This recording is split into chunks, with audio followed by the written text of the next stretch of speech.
আলাইকুম। আপনারা কেমন আছেন? আমি আলহামদুলিল্লাহ ভালো। আপনাদের সামনে আমি একটা নতুন ভিডিও নিয়ে আসলাম। আজকের ভিডিওতে আমরা মোমো খাবো।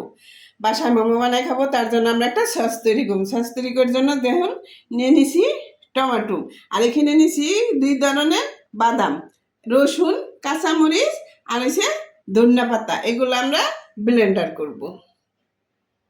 আমি মোমো বানাবো। মোমোর জন্য দেখুন মুরগির মাংসগুলো আমি ব্লেন্ডার করেছি, সাথে কাঁচামরিচ, পেঁয়াজ, ধনিয়া পাতা যা যা লাগে সব আমি ব্লেন্ডার করেছি। এখন দিয়ে দিব আমি গোলমরিচের গুঁড়া, দেখুন প্রয়োজন মতো গোলমরিচের গুঁড়া। এখন দিয়ে দিব আমি সয়া সস, দেখুন। আর দিয়ে দিব স্বাদ মতো লবণ। এখন আমি সব উপকরণ গাজরের সাথে মিশিয়ে নিব। চিকেনটা তো ব্লেন্ডার করে রাখছিলাম, আপনাদেরকে দেখাইছি। এখন আমরা মোমো বানাই নিব, দেখুন।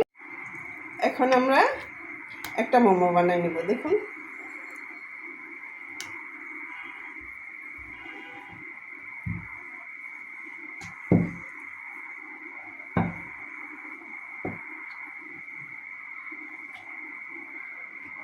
দেখুন আমরা কি সুন্দর ডিজাইন করতেছি। দেখুন আমি মোমো বানাই নিছি, আরো বানাবো। এখন এগুলো আমরা সিদ্ধ করব। এখন আমরা মোমোগুলা দেখুন সিদ্ধ করে নিব। আমরা ব্লেন্ডার করে নিছি। এখন আমরা একটু সরষের তেল দিয়ে সসটা বাগার দিয়ে নিব, দেখুন। এখন আমি তেল দিয়ে দিতেছি।